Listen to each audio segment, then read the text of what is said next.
Bienvenidos a todas y a todos a esta jornada, a esta sesión inaugural de la estrategia UCLM Digital, en la que en esta fase en la que estamos se organizan 3 sesiones todos los miércoles con objetivos diferentes, pero que realmente lo que se pretende es elaborar nuestra estrategia UCLM Digital por medio de un proceso propositivo y participativo.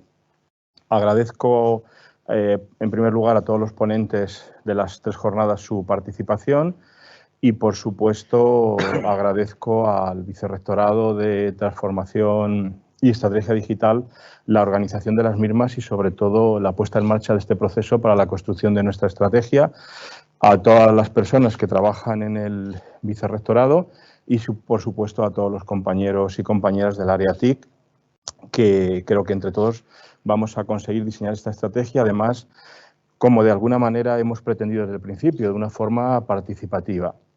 Por mi parte, nada más, le cedo la palabra al vicerrector, a Ismael García, que va a hacer una presentación no solo de la jornada de hoy, sino de todo el proceso. Muchísimas gracias y gracias por contar conmigo para esta inauguración.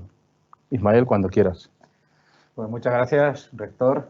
Buenos días a todos y todas. Y bueno, voy a hacer, como decía el rector, una pequeña presentación del plan que hemos definido para elaborar esta estrategia de transformación digital de la Universidad de Castilla-La Mancha.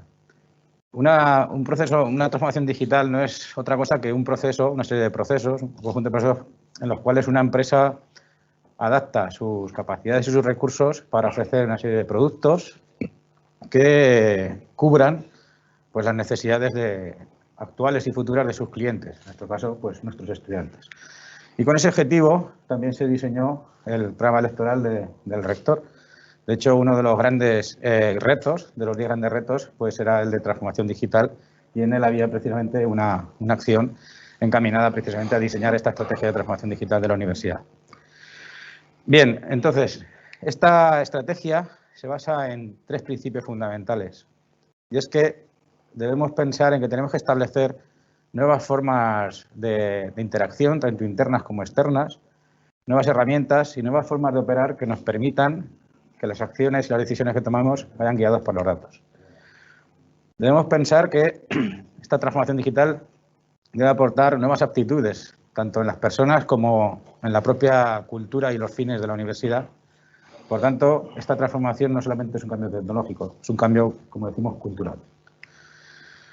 Debe ser enfocada en las personas, dotándoles pues, de las capacidades, de las competencias digitales que todo el mundo necesita para vivir en un mundo digital como vivimos hoy en día. Y todo eso de mano de la formación, sin perder de vista que la tecnología debe estar al servicio de la humanidad y no de manera contraria, sino al contrario, ¿vale? Siempre de la perspectiva del humanismo digital que trata de mejorar la calidad de vida de las personas.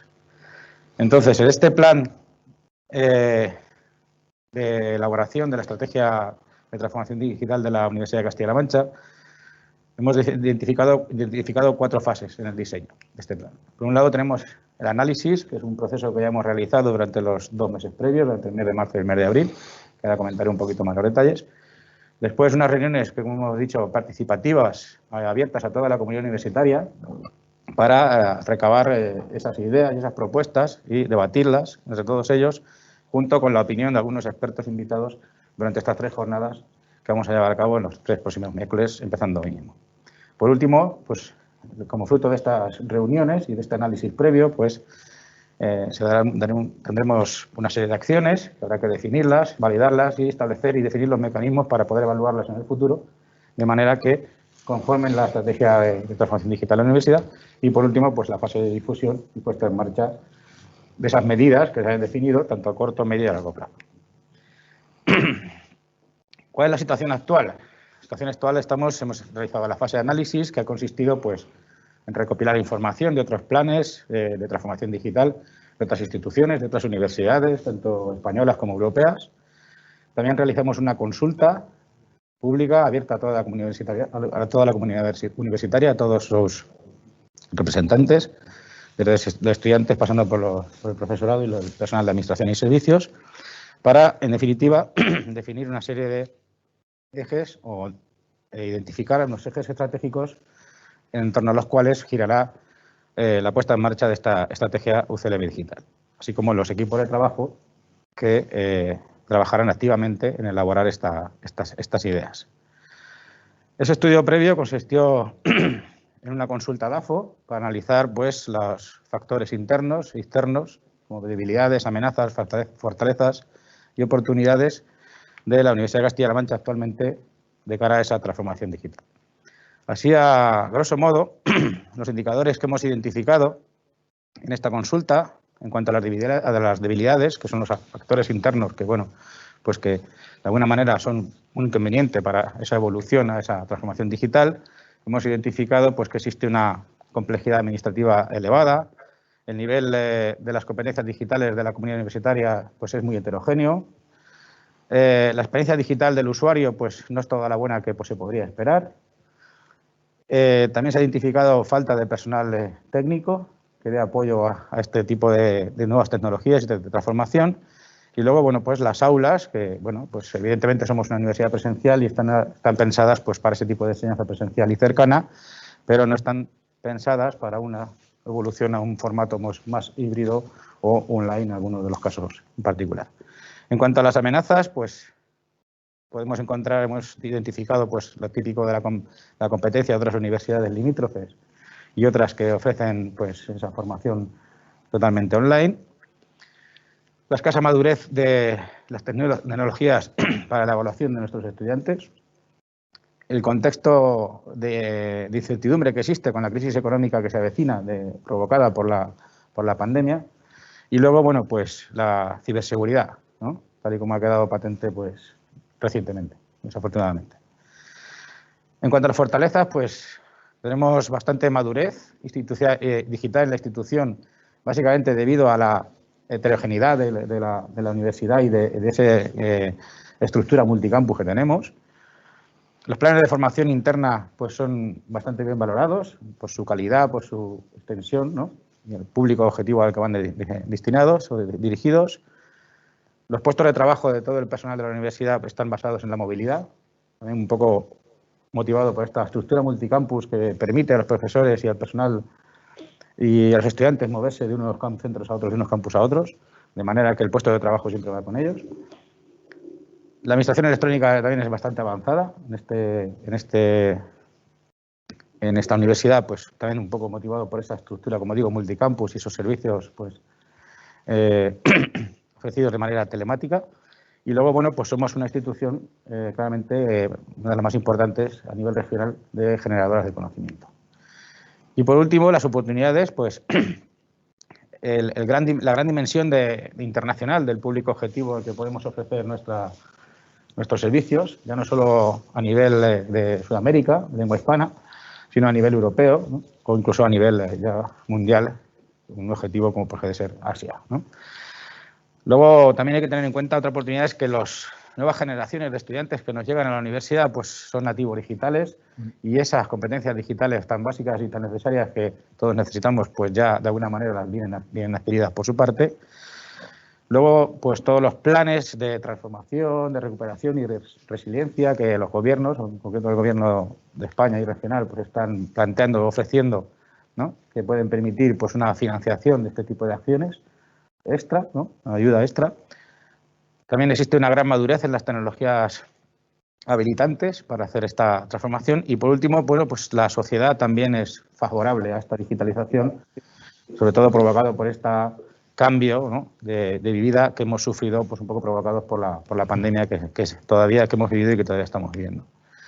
En definitiva, este análisis nos ha permitido identificar pues 3 grandes ejes en los que centrar la estrategia UCLM Digital.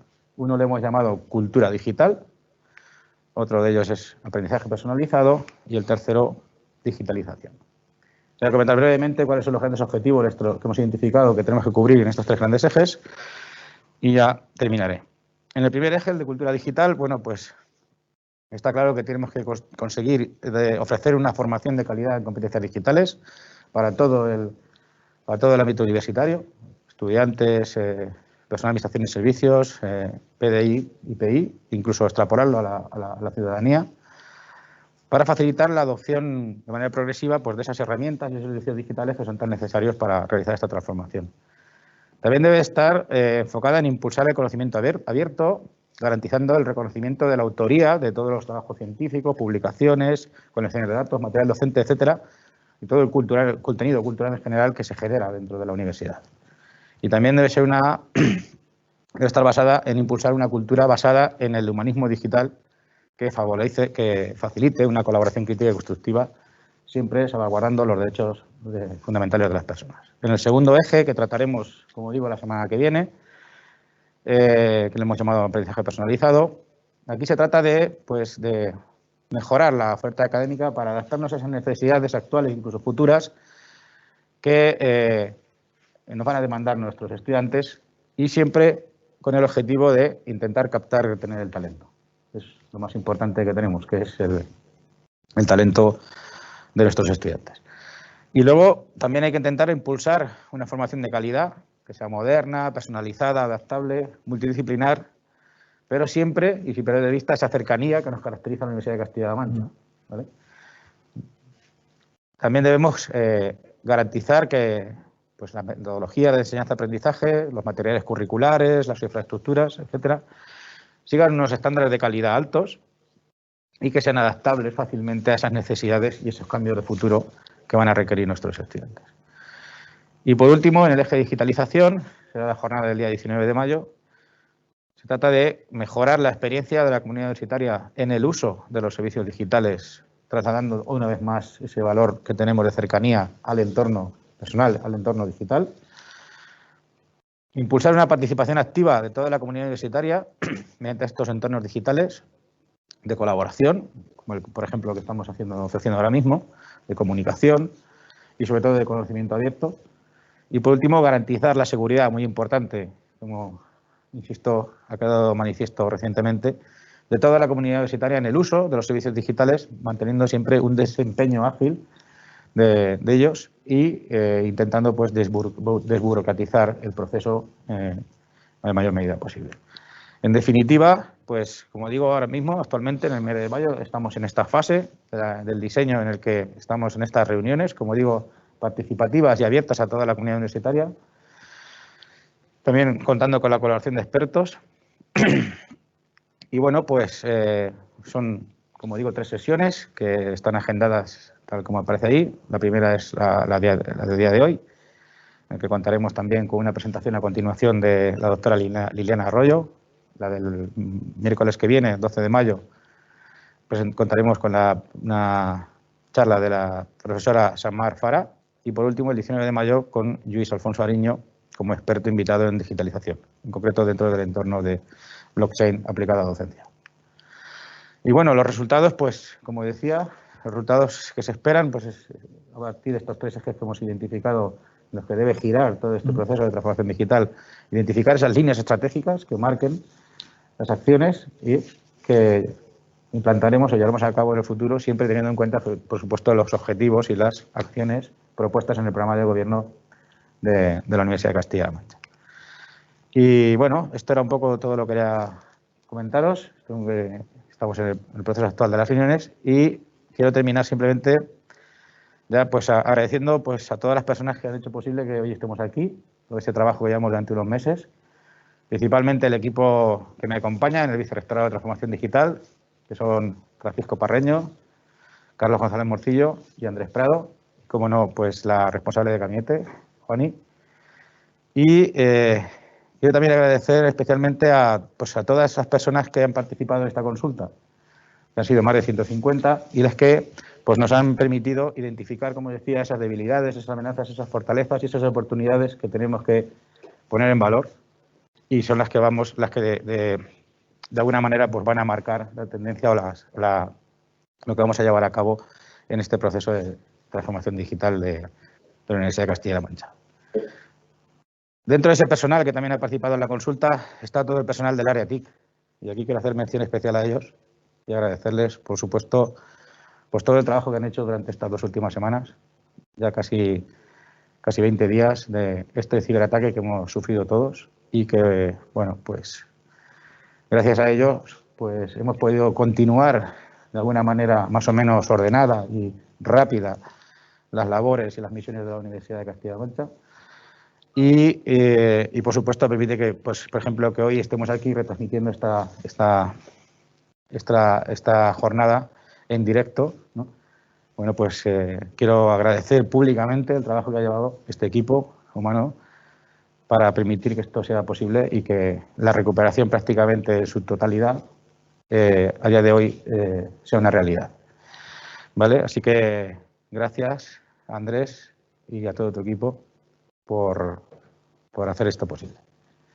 Y nada más. Bueno, ahora voy a ceder la palabra a la doctora Liliana Arroyo. Muchas gracias. Buenos días, Liliana. Permíteme presentarte brevemente. Bueno, pues Liliana es doctora en Sociología e investigadora en el Instituto de Innovación Social de ESADE.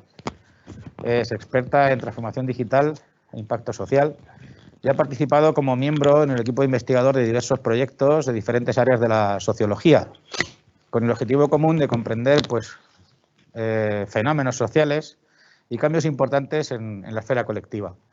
Actualmente investiga el impacto social de las herramientas digitales en la manera de hacer, de pensar, de sentir y de relacionarnos que tenemos los humanos. Normalmente escribe publicaciones en varios periódicos, como el diario Ara o el periódico, entre otros, y participa en diversos programas de televisión. He de destacar que es coautora del manifiesto por una universidad cultural, por una nueva cultura digital, donde habla de 10 ámbitos para una nueva cultura digital. Y recientemente ha publicado su primer libro titulado Tú no eres tu selfie, 9 secretos digitales que todo el mundo vive pero nadie cuenta. Y pues también participa regularmente en espacios no académicos para la transferencia de conocimiento. Y bueno, para terminar y de presentar ya, darle la palabra a Liliana, creemos que hay una frase suya que nos parece muy acertada ahora que estamos pensando en desarrollar la estrategia digital de la Universidad de Castilla-La Mancha, y es que si no diseñamos nosotros nuestro futuro colectivamente, lo harán otros y además sin preguntar. Así que, Liliana, sin más, pues tienes la palabra. Muchísimas gracias por aceptar nuestra invitación y nada, el público es tuyo. Muchas gracias. Muchísimas gracias y buenos días. Gracias por la invitación, gracias por permitirme que os acompañe hoy aquí y decirme y permitirme que os felicite, ¿no?, por esta aventura en la que estáis, que es una aventura apasionante y sin duda, bueno, yo creo que ya vais bien preparados, ¿no? Me ha encantado, por ejemplo, el hecho de que haya esa consulta pública, ¿no? Y justamente lo habéis ligado con esa frase que planteé una vez, y sigo pensando que es así, ¿no? Es importante que estos procesos se diseñen desde la comunidad y con su conjunto. Dicho esto, yo he preparado una presentación que tiene que ver con este manifiesto en la nueva cultura digital y también un poco en la vertiente de las organizaciones, ¿no? Porque desde el punto de vista sociológico obviamente podríamos abordar muchísimas cosas, pero como entendía que este espacio en el que participo, la charla de hoy es una cuestión de poder inspirar, ¿no? Una charla inspiracional, pues en este sentido he preparado algunos elementos sugerentes y que espero que sean provocadores, ¿no? Por cuanto menos. Y veréis que me he puesto también un rato en la piel de lo que habéis llamado vuestros clientes, que son al final pues esos alumnos para los que hacemos todo, ¿no? Que las universidades sin esos alumnos realmente pues no tendrían ningún sentido. Bueno, dicho esto, vamos a ello, ¿no? Creo que el emprender un trayecto de transformación digital es algo que es muy profundo. Lo era antes de la pandemia, pero después de la pandemia yo creo que ha generado como muchos matices nuevos, ¿no? Siempre bromeo como socióloga, pienso en cuando Zygmunt Bauman, sabéis, ya falleció, estableció ese concepto de modernidad líquida. estos días pienso, ¿no? Una pandemia y un año después, quizá en vez de hablar de modernidad líquida en la que él planteaba pues que las estructuras tradicionales empezaban a deshacerse, ¿no? Y se generaba más fluidez en los fenómenos sociales, pues que hoy probablemente hablaríamos de modernidad híbrida, ¿no? Yo creo que lo que podemos celebrar es que en este momento que emprendáis este trayecto de transformación digital en un momento en el que hemos vivido una digitalización, voy a decir, instrumental acelerada, creo que os permite abordar este reto, este desafío, esta aventura, desde un conocimiento mucho más profundo que el que probablemente teníamos hace un año de qué es lo que nos aporta lo digital y qué es lo que nos aporta lo presencial, ¿no? Por tanto, yo creo que si hoy Zygmunt Bauman levantara la cabeza, probablemente nos hablaría ya de la modernidad híbrida, que incluye la modernidad líquida, pero además con todas estas herramientas, ¿no? La ubicuidad, la sincronicidad, ¿no? Todos estos elementos que nos da la hibridez digital. Entonces, bueno, creo que celebro mucho la estrategia que planteabas también, porque muchas veces cuando hemos hablado de transformación digital hemos pensado en cacharros. Permitirme que use esta palabra en tono vulgar, pero es una forma de decir que los dispositivos no son cultura digital. Los dispositivos son herramientas, ¿no? O las herramientas digitales, pues son eso, efectivamente, son medios para conseguir fines, pero no son fines en sí mismos, ¿no? Sino que la cultura digital es algo más que eso. Dado que hoy es 5 de mayo y que ayer había elecciones en Madrid y que tuvimos como una especie de exhibición tecnológica, ¿no?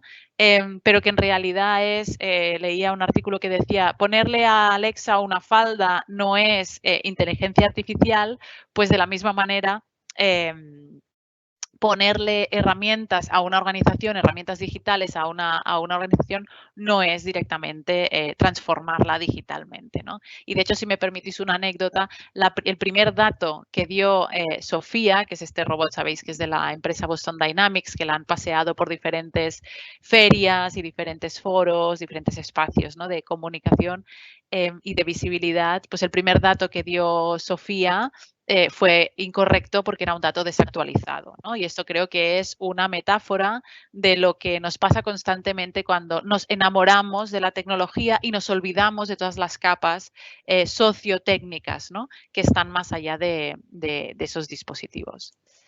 Entonces, bueno, en 2018 recuerdo una conversación con Jordi Jubany, que es la persona con quien creamos un poco este manifiesto por esta nueva cultura digital. Él es antropólogo, es docente, ¿no?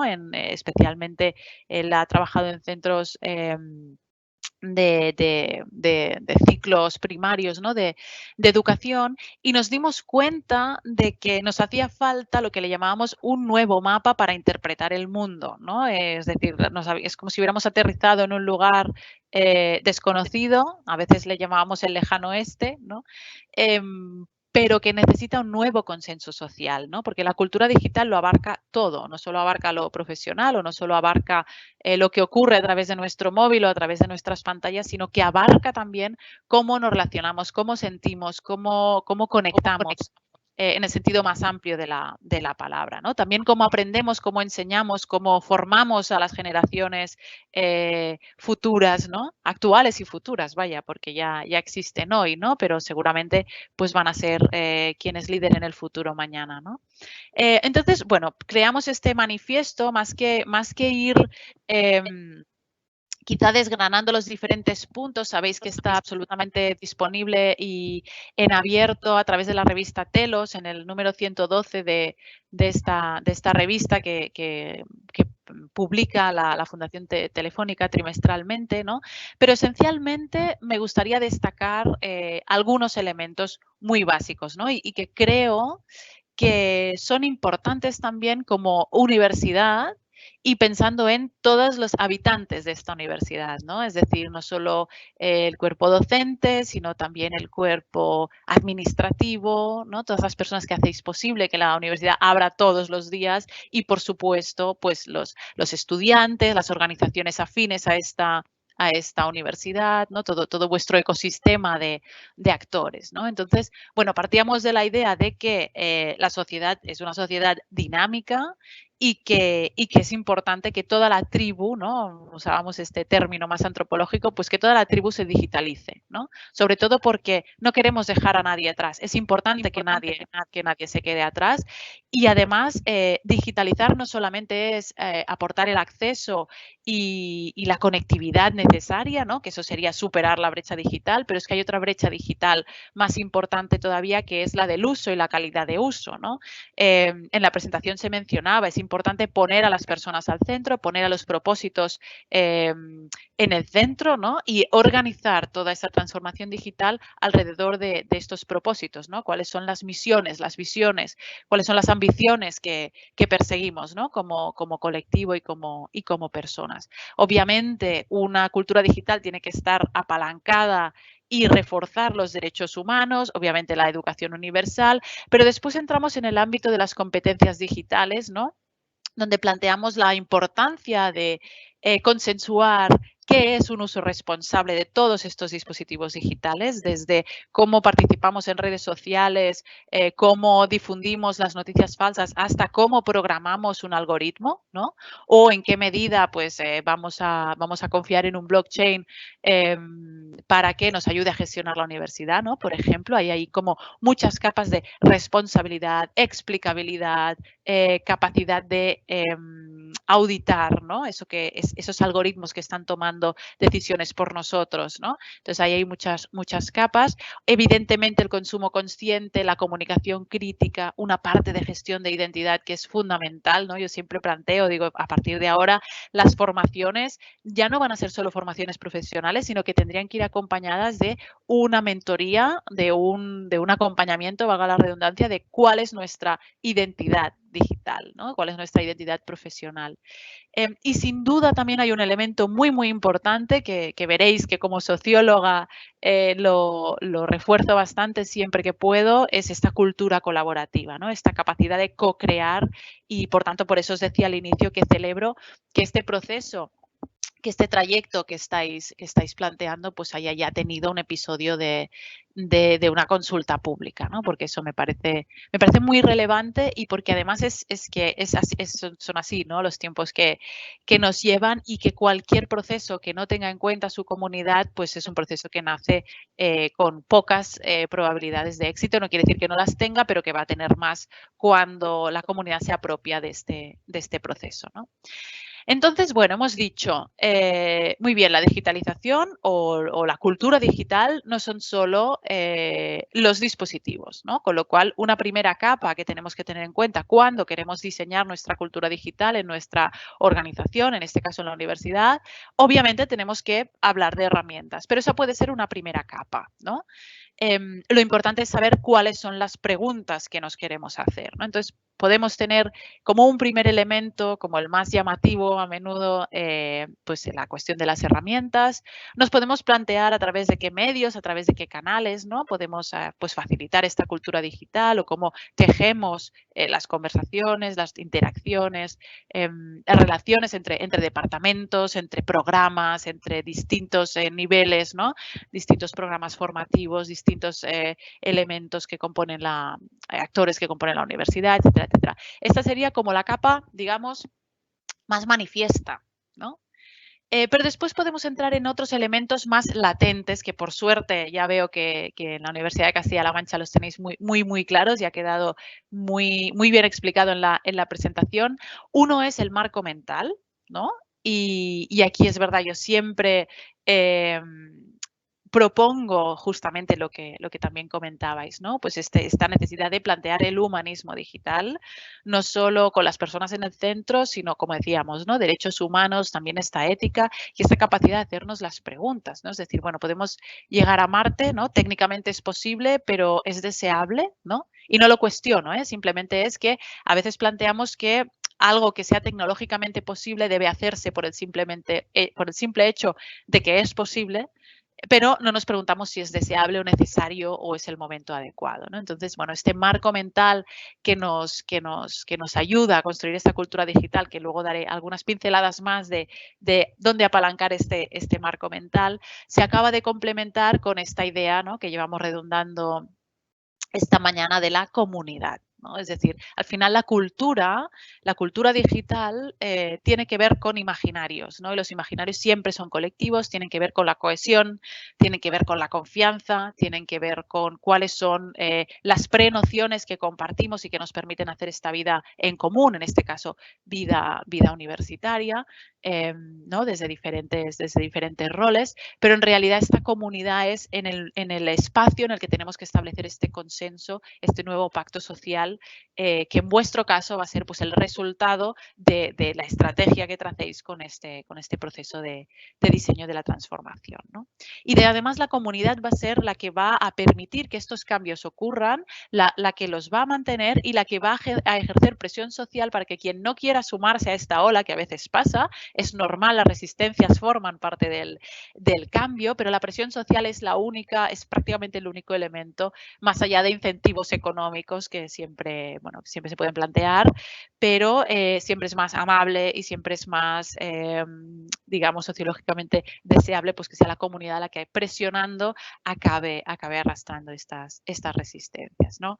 Siempre planteo que este control social se debe hacer desde el incentivo, desde el refuerzo positivo y no desde la penalización, que también es un mindset, es un marco mental, pues, que pertenece probablemente a elementos del siglo más pasado que no del presente, ¿no? Entonces, bueno, me parece siempre importante destacar estos 4 elementos, porque si no nos podemos quedar en esos más superficiales, ¿no?, y olvidarnos de esos más latentes, que al final son los profundos, son los más perecederos y son los que van a generar ese antes y ese después en términos cualitativos y no cuantitativos.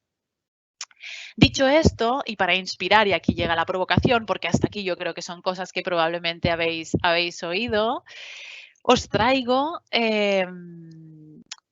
algo, ¿no?, dos referentes similares, uno más organizativo, como son las metodologías ágiles, ¿no?, y más procesual, y otro más de generación, más de actitud, ¿no?, que sería como esta actitud Z. Pero creo que ambas lógicas son inspiradoras, al menos a mí me funcionan cuando planteo proyectos, y cuando trabajamos con equipos que intentan funcionar, pues, con esta lógica, ¿no?, de esta cultura digital. Siempre pienso, ¿cómo se haría esto siguiendo una metodología Agile y cómo haría esto una persona de 18 años, ¿no? Cualquier estudiante, pues, que ahora mismo esté revisando vuestra página web para apuntarse el año que viene, ¿no? Yo creo que eso también nos permite pensar en procesos, ¿no?, herramientas procesuales y metodologías que ya están testadas en organizaciones desde hace décadas, pero el pensar en clave Z nos vincula estas metodologías ágiles también a un público, ¿no?, a un público al que obviamente, pues, nos queremos, como universidad nos queremos orientar, aunque si bien seguro que tenéis personas de un rango de edad muy, muy amplio, me imagino que el grueso tiene que ver, pues, con esta generación que ya ha nacido en el siglo XXI, ¿no? O así nos indicarían las matemáticas. Entonces, las metodologías ágiles estoy segura que las conocéis y que probablemente las personas que os están acompañando en este proceso de transformación las conocen, ¿no? Y sabéis, pues, que hay como una lógica iterativa, ¿no? Una lógica iterativa donde se diseña, se desarrolla, se testea, se lanza, se recoge el feedback y se revisa el plan, ¿no? Hay como este donut, como este círculo virtuoso que se va iterando. Y sin entrar en aspectos más técnicos, sí que me parece interesante plantear 5 puntos, ¿no? Estos 5 puntos que os incluí aquí a la izquierda, en el que las metodologías ágiles priorizan una serie de cosas que los modelos más burocráticos ensalzaban, ¿no? Entonces nos permite como hacer este giro, ¿no?, de la cara de la moneda. Entonces, si bien en organizaciones del siglo XX, vamos a llamar así, o pre-transformación digital estaban muy centradas en procesos, las metodologías ágiles se centran en personas, ¿no? Y esto conecta perfectamente con vuestra voluntad de hacerlo desde el humanismo digital. Más que documentos, lo importante son las dinámicas, ¿no? Son esas conversaciones, esos procesos que se generan, ¿no? Y esas formas de vincularse entre personas antes que estar revisando documentos, ¿no? Que los documentos son importantes, pero es más importante cómo te relacionas con ellos y para qué los generas, ¿no? Después está como esta contraposición entre la colaboración, esta cultura colaborativa que decíamos, versus las cadenas de producción, ¿no? Procesos lineales donde A pasa a B, B pasa a C, C pasa a D y donde D no sabe qué es lo que está haciendo A. Y esto es importante y el pensar en ciclos en lugar de líneas o de cadenas, ¿no? consecutivas de acciones nos permite algo maravilloso que en sociología siempre nos gusta recordar, y es que la suma de las partes, o sea, el agregado, no es la mera suma de las partes. Es decir, hay algo entre el espacio individual y el espacio colectivo de esas conexiones que no solo es 1 más 1 son 2. ¿No? 2, o sea, 1 más 1 es 2 plus, porque es las capacidades individuales de esas dos personas, de esos dos roles, ¿no? de esos dos actores, pero algo que pasa también en esa colectividad, ¿no? Y es, por ejemplo, la capacidad de desbloquear la inteligencia colectiva de una sala, ¿no? Siempre me gusta recordar también que las buenas ideas nunca vienen pueden venir de la persona que se retira al monte a dialogar consigo misma, pero más a menudo pasa que las buenas ideas nos surgen cuando estamos en conversación, cuando estamos dialogando, cuando estamos retando nuestros marcos mentales, ¿no? Con lo cual la colaboración no solo nos permite generar cohesión, nos permite construir esa comunidad, sino que además nos permite generar empatía, ¿no? Si yo estoy conectada con quien está diseñando y quien está recogiendo el feedback, aunque yo me encargue del testeo, es probable que cuando yo plantee cómo puedo hacer el testeo de esta herramienta o de este proceso o de esta metodología, yo ya esté pensando en cómo facilitarle la vida a la persona que diseña, cómo facilitarle la vida a la persona que tiene que recoger el retorno, ¿no? ese feedback de esta experiencia. Entonces, ocurren cosas muy interesantes en ese espacio bien conectado, en ese espacio de colaboración, ¿no? Y los dos últimos puntos creo que también son muy relevantes, que tienen más que ver con estilos de liderazgo, ¿no? Y voy a ir al último que dice liderazgo en lugar de gestión, ¿no? Porque gestionar es como mover, voy a hacer una analogía muy, muy simple, ¿no? Pero mover cajas o intentar colocar cosas para cubrir esos espacios, esos agujeros que tenemos que solucionar, ¿no? Y en cambio liderar muchas veces tiene que ver con, bueno, vamos a plantear horizontes, ¿no? Lo que Galeano comentaba o hablaba del horizonte, decía, el horizonte nunca vamos a poderlo tocar, aún y así nos sirve para caminar, ¿no? Das un paso, el horizonte se aleja un paso, das 3 pasos, el horizonte se aleja 3 pasos, pero al final el objetivo no es llegar, no hay que llegar a ese lugar horizonte, sino que lo que hay que hacer es ponerse a andar, ¿no? Y ponerse a andar en una dirección y con unos compromisos concretos, ¿no? Y eso implica liderazgo más que pura y mera gestión. Y el cuarto punto, que los he desordenado porque veis que esto realmente podría ser una red en vez de una lista de 5 puntos, es adaptarse antes que prescribir, ¿no? Es decir, y este liderazgo, esta colaboración, estas dinámicas, estas personas que están trazando esta estrategia, que están impulsando esta estrategia, que son parte y que concretan esta estrategia, cuanto antes aprendan a adaptarse más que a prescribir, mucho mejor, ¿no? Y bueno, esta es la inspiración que nos puede venir de las metodologías ágiles, que puede parecer muy liviano o muy ágil, ¿no? O poco sustancioso, pero obviamente sabéis, hay literatura de las últimas 3 décadas donde hay un montón de empresas y organizaciones que han hecho esta transición, ¿no? Y que están virando hacia lo ágil. Es decir, hay muchísimos ejemplos y seguro que estáis familiarizados, ¿no? Pero no quería dejar de destacar esta oportunidad de decir, bueno, incluso si no planteáramos esta transformación digital desde las metodologías ágiles puramente, dejémonos inspirar por personas dinámicas, colaboraciones, adaptación y liderazgo, ¿no? Yo creo que estos son vectores de cambio que son muy importantes y todavía más en el momento de digitalización en el que estamos.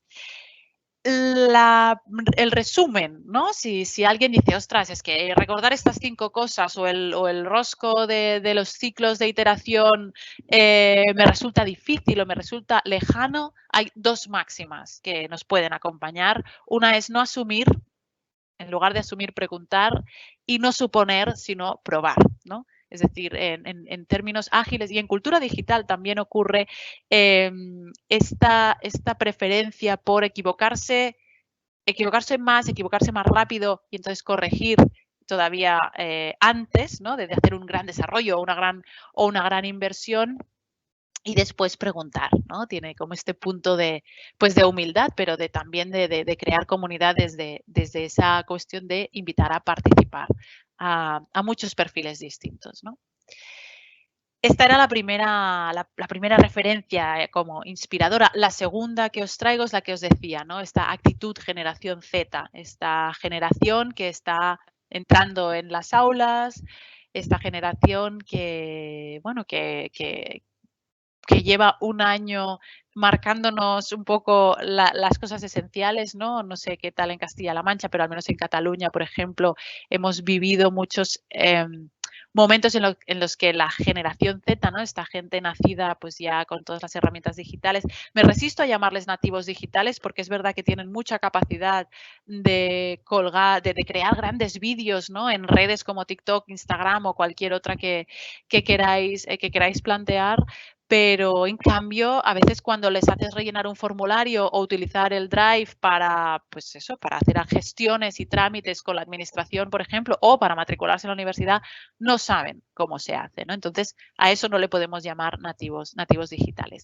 Lo que sí que me parece inspirador es que planteemos algunas diferencias, ¿no? Matices que hay entre personas de la generación Z y personas que no somos de esa generación, ¿no? Yo por año de nacimiento me correspondería ser millennial, aunque todo este tema de las generaciones siempre, al final son categorías que nos permiten simplificar la realidad, pero que la realidad no es simple. Así que os traigo como varias fichas, 6 fichas en concreto, que comparan los 2 niveles, ¿no? Esas generaciones, pues millennial, boomer, ¿no? Al final, personas nacidas en siglo XX y personas nacidas en siglo XXI, o como muy pronto, a partir del 95, podrían considerarse generación Z. Entonces, vamos a ello. La primera, veis que hay estos 2 niveles, ¿no? El del fondo con la letra seria es el que nos correspondería a los nacidos en siglo XX. La escritura más ágil, digamos, más liviana, es la que sería de la nueva generación, ¿no? Hay esta máxima que nosotros nos planteábamos, ¿no? Y planteamos y funcionamos y hemos aprendido a pensar antes de hacer, ¿no? Pensar antes de hacer, pensar antes de decir, mientras la generación Z lo que hace es el learning by doing, ¿no? Learning on the go, es el aprende mientras lo haces, ¿no? Una lógica muy, pues eso, de ir aprendiendo a medida que avanzas, ¿no? Porque lo importante es ir aprendiendo, no es tanto plantearse un objetivo. La segunda cosa es que, por ejemplo, ¿no? Para hacer este proceso de transformación, pues estáis confiando en personas, ¿no? En expertos, en profesionales, en las experiencias de otras universidades, lecciones aprendidas de instituciones que consideráis legítimas, ¿no? Y esto es algo que hacemos mucho y muy a menudo, ¿no? Preguntar a alguien que creemos que tiene la autoridad suficiente para que nos dé una opinión válida y confiable, mientras que la generación Z lo que hace es, bueno, seguramente hay un tutorial para esto, ¿no? Y estoy segura que si ahora nos vamos a YouTube y buscamos un vídeo que nos explique cómo transformar digitalmente una universidad, lo encontraríamos, ¿no? Y probablemente serían las 7 cosas que tienes que hacer para transformar esta universidad, ¿no? Hago un poco de broma con esto y obviamente no se resuelve con un tutorial, ¿no? Ni mucho menos, pero es verdad que hay algo interesante en explorar los matices, ¿no? Esos grises entre estos dos polos. El tercer elemento tiene que ver con la paciencia y la impaciencia, la inmediatez, ¿no? Mientras nacer en el siglo XX te educa en la paciencia por el simple hecho de que no era tan sencillo empezar a interactuar con el mundo como interficie, ¿no?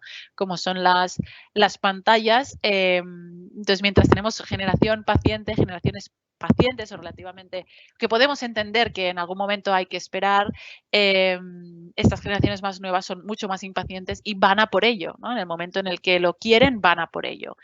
Y esto también se traduce a cómo tenemos que plantear las clases, ¿no? O sí tenemos que plantear las clases de una forma distinta, ¿no? Por ejemplo, cuando se les plantea memorizar, y esto lo he visto en numerosas entrevistas con jóvenes, cuando se les plantea memorizar no le ven ningún tipo de propósito y de hecho es probable que directamente no memoricen, ¿no? Y que suspendan parciales, por ejemplo, que impliquen una alta memorización por el hecho de que no le ven ningún sentido, ¿no? Tienen un poco esta necesidad de esa recompensa inmediata, que como digo, vamos a tomar como estos ideales, ¿no?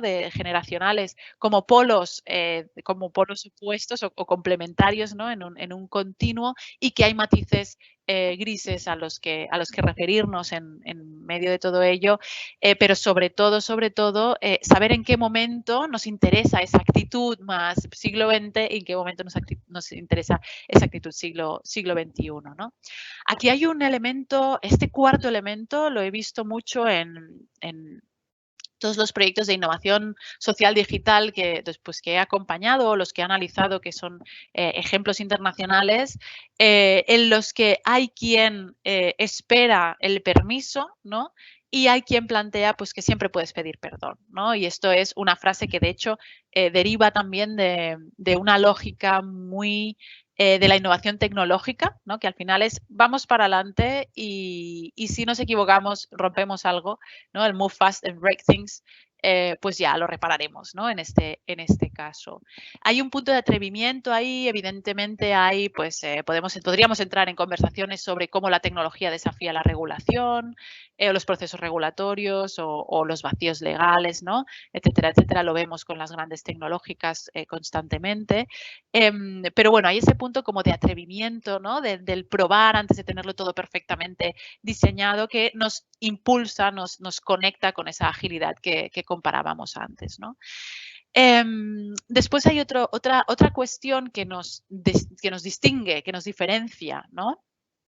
En estas dos grandes formas de aproximarse a la vida, a la realidad y a los procesos, que digamos la del siglo XX es reparar o mejorar algo, ¿no?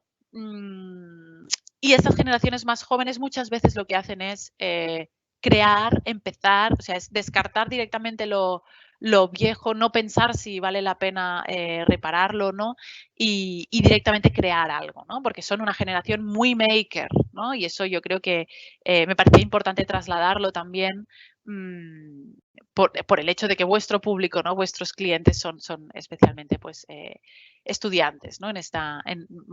Nacidos en parte bajo este prisma, ¿no? Y de nuevo, habrá momentos en los que será importante reparar y mejorar, pero habrá otros momentos en los que quizá un pensar fuera de la caja, ¿no? El crear, el hacer, una nueva génesis, ¿no? Pues puede ser interesante.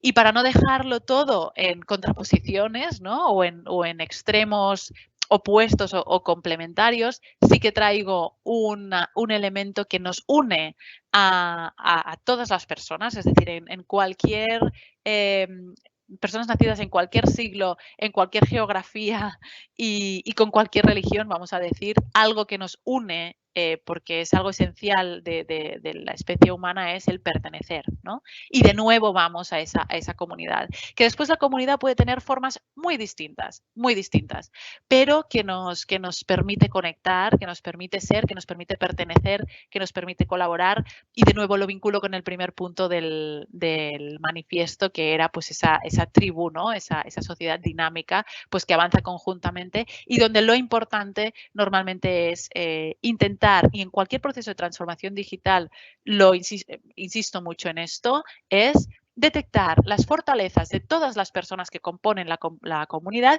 y ver cómo esto puede sumar, porque habrá momentos que nos hará falta, como decíamos, pues esta paciencia, nos hará falta esta capacidad de reparar, nos hará falta esta capacidad de pensar, de planificar, de buscar fuentes legítimas y confiables, ¿no? De esperar a este permiso. Y habrá otros momentos en los que necesitaremos esa agilidad, esa frescura, ese hacer, ese perder el miedo a testear, a aprender por el camino, ¿no? En lugar de, pues de plantear un proceso en el que se aprende al final, ¿no? Porque cada día puede ser un aprendizaje y hacerlo en comunidad, hacerlo de forma colectiva, es la manera más rica, es la manera más estable y es además, yo creo, la manera que mejor resultado da en términos de compromiso, ¿no? Y en términos de coherencia. Aquí os traía un ejemplo, el ejemplo de Avi Schiffman, que este es un chico, ahora tiene ya 18 años, pero es una persona que es un ejemplo de fracaso escolar, ¿no? Os podéis imaginar una historia de estas en Estados Unidos, de persona que en el instituto pues no tiene buenas notas, no se implica, etcétera, etcétera, pero que en 6 meses hizo 2 de las páginas web más visitadas y más vinculadas a derechos humanos que se vieron a lo largo de 2019 y 20, ¿no? O sea, él en diciembre de 2019 lanzaba una plataforma en la que recogía datos de rastreo de recuento de casos. Fijaros, diciembre de 2019, donde aquí todavía estábamos mirando pues el coronavirus de reojo, ¿no? Como diciendo, pues aquí no nos va a llegar, esto es una cuestión ¿no? que ocurre en China y que va a quedarse probablemente en Asia, pero cómo nos va a llegar a nosotros. Pues él ya detectó pues, que esto era una cuestión que le preocupaba, generó un bot que le iba rastreando pues ciertas fuentes a diario, ¿no? Iba recabando esos datos oficiales que iban proveyendo los diferentes países, ¿no? Y lo que hizo es hacerlo a través de un tutorial, es decir, buscó un tutorial de cómo crearlo y lo que decidió es, bueno, ya que lo hago para mí, voy a colgarlo, ¿no? Esta vocación de datos abiertos y de colaboración, ¿no? En una comunidad global como es el mundo de la red, ¿no? Internet, y lo colgó. Y de hecho fue una inspiración que la Universidad de Johns Hopkins, que es como el tablero de datos más citado ahora, pues tomaba información que había recogido Avi Schiffman, ¿no? 6 meses después, él lo que hizo fue una página web donde recogía todas las actividades que había en cualquier lugar de Estados Unidos en apoyo, ¿no? Muestras de apoyo para el movimiento Black Lives Matter, ¿no? El movimiento antirracista, etcétera, etcétera, en Estados Unidos, ¿no? Entonces, en 6 meses esta persona puso en el mundo herramientas que han marcado un antes y un después, ¿no? O que están permitiendo conectar alrededor de retos que importan, ¿no? Y lo hizo desde esta lógica Z. Entonces, creo que es importante que si estas personas, en lugar de ir por libre, pudiéramos crear espacios universitarios en los que pudiéramos fomentar estos talentos, estas inquietudes, estas ganas de aportar al mundo, creo que estaríamos consiguiendo algo muy importante de la cultura digital, ¿no? Valga la redundancia. Y me gustaría cerrar con una provocación más, ¿no? Digamos, porque algo que me preguntan muy habitualmente y también lo vais a comentar en los próximos días, ¿no? Es las competencias digitales, ¿no? ¿Qué competencias digitales se requieren? Y recuerdo a menudo una frase que dijo una ponente en una mesa que compartíamos y decía, es que estamos en un punto en el que estamos enseñando a los niños a programar y a los robots les estamos intentando enseñar a sentir, ¿no? Entonces, ahí yo creo que es importante también aquello que decíamos del propósito de poder plantearnos cuáles son los horizontes y cuáles son realmente esas preguntas que queremos responder con estas competencias digitales. Yo os traigo 7. Os traigo 7 y veréis que pongo que son 7 competencias digitales, entre comillas, imprescindibles, ¿no? Y os diría, no son competencias digitales per se, sino que son competencias imprescindibles en cultura digital, ¿no? La primera y más básica es poder construir hábitos y crear un consenso sobre cuál es la higiene digital, ¿no? Ya no solo en términos de identidad propia, sino en términos de cómo utilizamos las herramientas digitales, ¿no? ¿Cuáles son los tiempos de conexión? ¿Cuáles son los tiempos de desconexión? ¿No? Algo que hemos visto y que hemos sufrido, digamos, directamente, ¿no? Con el trabajo en remoto, ¿no? El teletrabajo en remoto acelerado y por obligación, ¿no? del último año. Hemos visto que unos hábitos y cierta higiene digital es imprescindible, ¿no? Es fundamental. El aprendizaje permanente, eso está clarísimo, el upskilling, el reskilling, y aquí yo creo que las universidades tenéis un papel importantísimo en ofrecer estos espacios de formación continuada a lo largo de diferentes momentos de la vida, ¿no? Y de repensarse, pero a veces el aprendizaje implica desaprendizaje, es decir, el aprender muchas veces no es solo adoptar conocimientos nuevos o prácticas nuevas, sino que a veces es aprender a soltar las antiguas, ¿no? Y creo que en un proceso de transformación digital es también muy, muy relevante este desaprendizaje, esta capacidad de soltar, de desaprender, ¿no? La tercera, obviamente, la colaboración, que lo hemos estado diciendo por activa y por pasiva, ¿no? en esta charla. Y es una colaboración que vale la pena que sea intergeneracional, por esto que comentábamos antes, que sea interdisciplinar, que sea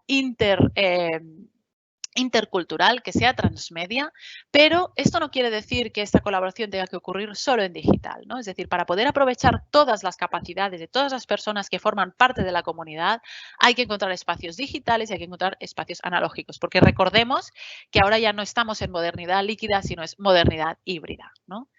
Y quedan 4 más, pero que os van a sonar muy coherentes con todo lo que hemos estado diciendo, ¿no? Si hablamos de método ensayo-error, que quiere decir vivir en el modo beta, ¿no? El de siempre mejora permanente, eso es pura agilidad y es pura generación Z, ¿no? El prosumir de forma crítica y consciente, sabéis que prosumir es esta idea de que en Internet todos somos consumidores y productores a la vez, con lo cual implica un intercambio, ¿no? Esa bidireccionalidad que tiene que ser crítica y consciente.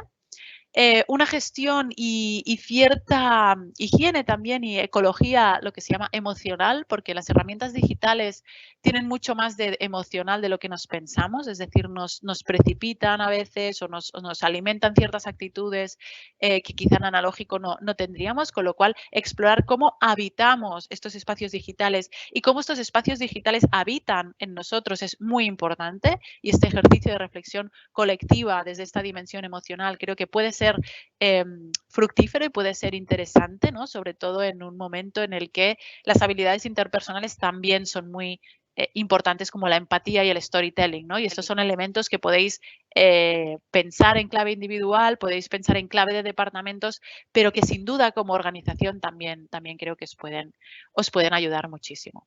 Así que, bueno, sin más, esta era un poco la propuesta que yo traía y, bueno, ha sido un placer compartirla con vosotros, ver que además está muy alineada con ese planteamiento de transformación digital que también estáis transitando.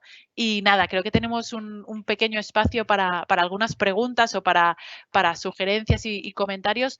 También si hay alguien pues que no esté de acuerdo con elementos que he comentado, pues obviamente abierta al debate, que por eso estamos hoy aquí. Así que sin más, muchísimas gracias.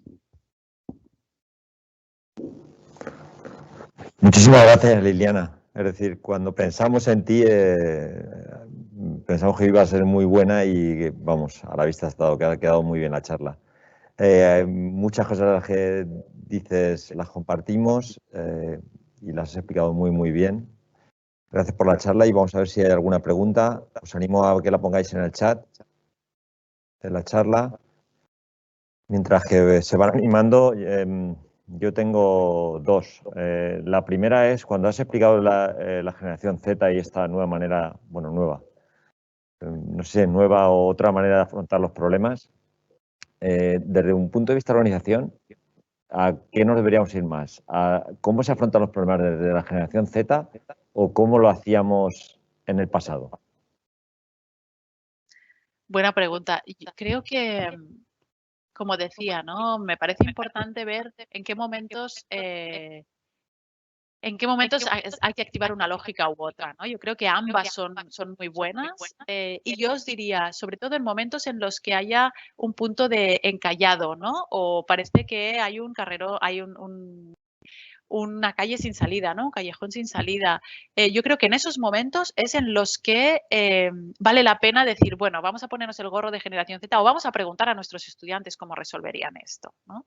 Yo creo que sobre todo eso, en momentos de encalle o en momentos en los que estemos planteando cosas a muy largo plazo, obviamente es un ejercicio estratégico importante y relevante, pero sobre todo cuando sintamos que estamos planteando cosas como de mucho peso, de mucha dificultad, yo creo que esta mirada Z nos permite como a veces trocear los problemas o los retos en partes más pequeñitas e ir iterando, ¿no?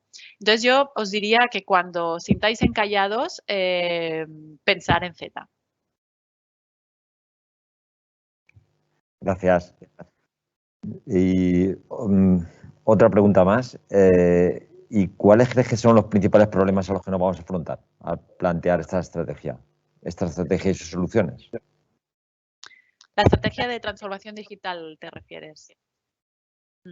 Sí, yo creo que, bueno, en primer lugar, lo he mencionado antes, pero no es baladí insistir en ello, van a ser resistencias, es decir, al final un proceso de transformación digital, como decíamos, no es solo adoptar nuevas herramientas, sino que es adoptar nuevas formas de funcionar, ¿no?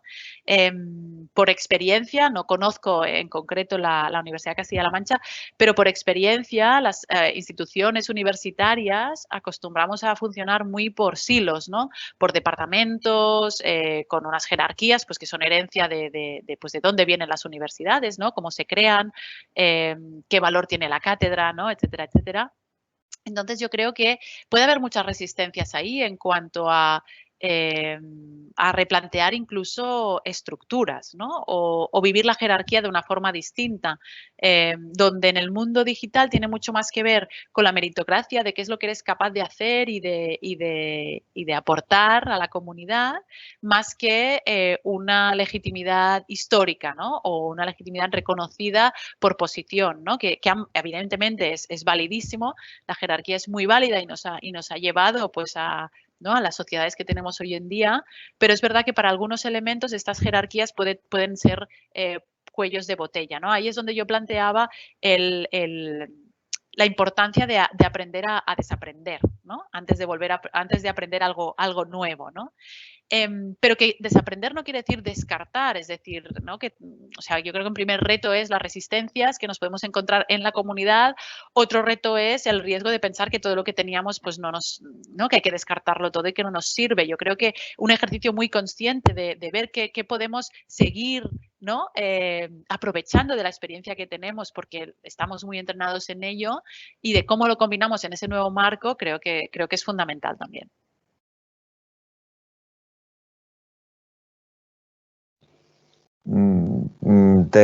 Aquí tenemos alguna. Dice, el proceso que has expuesto es muy interesante, pero creo que va a ser problemático su aplicación desde la distancia generacional entre más de la mitad de los miembros de la universidad y los planteamientos de la generación Z, muy opuestos a lo que siempre hemos pensado y que lo reflejan muy bien las frases en blanco de la transparencia que has usado. ¿Cómo se puede suavizar el choque que irremediablemente se producirá? Sí, buenísima esta pregunta y para mí la solución tiene que ver con esas competencias digitales que os decía. Es colaboración, es conversación, es co-creación, es decir, que no haya una imposición de una generación sobre la otra ni la otra sobre la una. Aquí lo que se trata es de crear un consenso. Es decir, yo creo que de la misma manera que entendemos que en clase pues hay, ¿no? capacidades y conocimientos distintos, yo creo que para este proceso nos tenemos que olvidar quién tiene despacho y quién tiene pupitre para que realmente pueda avanzar toda la comunidad, ¿no? Y el avanzarnos a esto, o sea, olvidarnos de esto, no quiere decir quitarle valor, ¿no? Es decir, generar espacios en lo que esta co-creación desde una equidad, desde una igualdad de validez de las opiniones, nos va a ofrecer espacios mucho más interesantes, ¿no? Y es que podéis aprender mucho por el camino, muchísimo por el camino. Ambas partes, ¿eh? Yo creo que tanto la generación Z a valorar pues esa mirada adulta, ¿no? Y viceversa. Entonces yo creo que para evitar choques los habrá, es decir, cuando hay un cambio Ahí sin duda hay escollos y sin duda hay retos, o sea, eso tiene que ser, porque si no el cambio tampoco es real, si no hay un poco de fricción, ¿no? Pero esas fricciones, si hay espacios para conversarlas, para templarlas, para madurarlas, para contrastar puntos de vista, ¿no? Que al final las universidades creo que la misión más importante que tenemos ahora en este momento, en el que la polarización está a la orden del día, pues es conservar estos espacios de escucha activa, ¿no? Y de defender que todo el mundo pueda aportar su idea, aunque yo no esté de acuerdo con las ideas de otros, ¿no? Pero que sí sea importante tener un espacio para discutirlas, para debatirlas, para argumentar y para llegar a acuerdos, ¿no? Muchísimas gracias, Liliana. No tenemos tiempo para más. Dejo a Ismael. Pues nada más. Muchas gracias, Liliana, por tu charla y por responder a estas preguntas tan interesantes que han hecho los asistentes. Me quedo con eso último que has dicho, ese espacio de diálogo en el que podamos todo el mundo compartir ideas, reflexionar, intentar entendernos a pesar de tener diferentes opiniones acerca de las cosas. Y creo que, bueno, pues como todos hemos dicho ya en algún momento durante esta jornada, lo que llamamos la jornada es que lo que se nos avecina es un cambio cultural, no solamente un cambio tecnológico. Así que irremediablemente tendremos que adaptarnos, tengamos más o menos ganas, pero siempre teniendo en cuenta que, por ejemplo, dentro del ámbito universitario y dentro del ámbito educativo, tenemos que intentar digitalizar la educación, pero no electrificarla, que es lo que en algunos casos ha ocurrido pues, en estos últimos tiempos. Así que nada más, terminamos aquí esta primera parte de la primera jornada. Bueno, agradecer a todos los asistentes y recordarles que ahora a las 11:30 pues continuamos con la dinámica de grupo para debatir propuestas e ideas en este primer bloque de cultura digital. Así que muchas gracias a todos, especialmente pues a los que han aceptado y han decidido pues participar activamente en la jornada en esta jornada de hoy. Y especialmente pues a Liliana, una vez más, por tu charla tan magnífica. Y también, bueno, ya introduzco y le doy las gracias de paso a Pascual Parada, que también se ha ofrecido pues ahora a continuación a dinamizar y a facilitar la dinámica de grupo que tenemos a continuación. Nos vemos a las 11:30 en el espacio de Teams. Muy buenos días a todos y muchas gracias por vuestra atención.